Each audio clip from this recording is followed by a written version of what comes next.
घाटकोपरमधील अशोकनगरमध्ये भूस्खलनामध्ये आपल्याला माहिती आहे की 7 जणांचा मृत्यू झाला आणि 7 जण जखमी झाले आणि या घटनेनंतर मुंबईतील डोंगराळ भागामधील झोपडपट्ट्यांमधील भूस्खलनाचा धोका पुन्हा एकदा ऐरणीवर आलाय। मुंबईमध्ये 249 झोपडपट्ट्या भूस्खलनाच्या छायेमध्ये असून भांडूप, घाटकोपर आणि कुर्ला हे प्रमुख हॉटस्पॉट असल्याचं समोर आलंय। अनधिकृत बांधकामं, दाट रस्त्या, पावसाच्या पाण्याचा निचरा आणि प्रमुख कारणं अशी आहेत। या परिसरामधील पुनर्वसन रखडल्यानं नागरिकांचे जीव धोक्यात येत आहेत।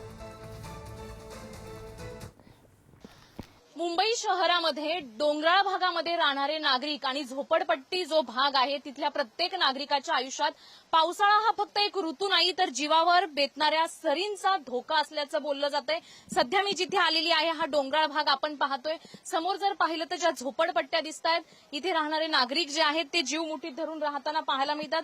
विशेष म्हणजे कुर्ला असेल, घाटकोपर असेल, भांडूप असेल अशा ठिकाणी 240 पेक्षा जास्त झोपडपट्ट्या ज्या आहेत त्या भूसंकलनाच्या छायेत आहेत आणि इथला प्रत्येक नागरिक हा जीव मुठीत धरून राहत असल्याचं पाहायला मिळते। आपण समोर जर पाहिलं तर हा पूर्ण डोंगराळ भाग आहे आणि या डोंगराळ भागामध्ये झोपडपट्ट्यांचं वास्तव्य पाहायला मिळते। विशेष म्हणजे मुंबई महानगरपालिका एकीकडे नोटिसा देण्याचं काम करते, मात्र दुसरीकडे जर आपण पाहिलं तर या नागरिकांनी जायचं कुठं असा प्रश्न उपस्थित झालेला आहे। पर्यायी घर नाही, पर्यायी व्यवस्था नाही, मात्र डोक्यावर ह्या दरडींचा धोका यांना कायम असलेला आपल्याला सध्या तरी या वास्तव्यातून पाहायला मिळतोय। ताई, तुमचं घर इथे जे तुम्ही इथे राहताय डोंगराळ भाग आहे, पाऊस आला जोराचा, या सरींबरोबर ही माती देखील खाली ढासळते, जीव महत्वाचा नाही का? जीव महत्वाचाच आहे। पाऊस जोरात आला ना तर आम्ही जीव घेऊन खाली जाऊन बसतो का आम्ही सगळे म्हणजे आमची लहान मुलं आहेत। हा जर भाग जर कोसळला तर ही पूर्ण म्हणजे 20-25 घरं तरी नक्की जाणार खाली। आणि आम्हाला फक्त नोटीस देतात, पर्याय जागा पण राहायला देत नाहीत। मग आम्ही कुठे जाणार सांगा तुम्ही? मग नोटीस दिल्यावर स्थलांतरित व्हा असं सांगितलं जातं, मग तुम्ही स्थलांतरित का नाही होत? नाही होत, कुठे होणार?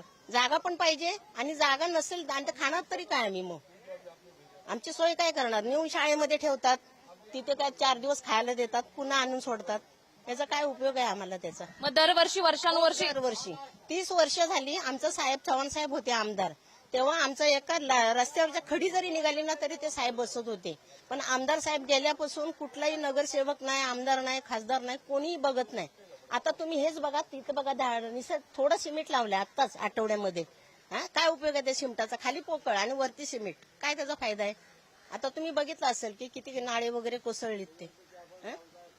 येतच नाही कोण। किती वेळा ऍप्लिकेशन दिलं, आमच्या सोसायटीने पण अर्ज वगैरे केले। पालिका नोटीस देऊन तिची जबाबदारी संपली असंच दाखवतात। तसंच दाखवतात ते। मग जबाबदारी घेणार कोण? कोण घेणार? आता आम्हीच। जीव गेला तरी आमचाच आणि जगलो तरी आम्हीच।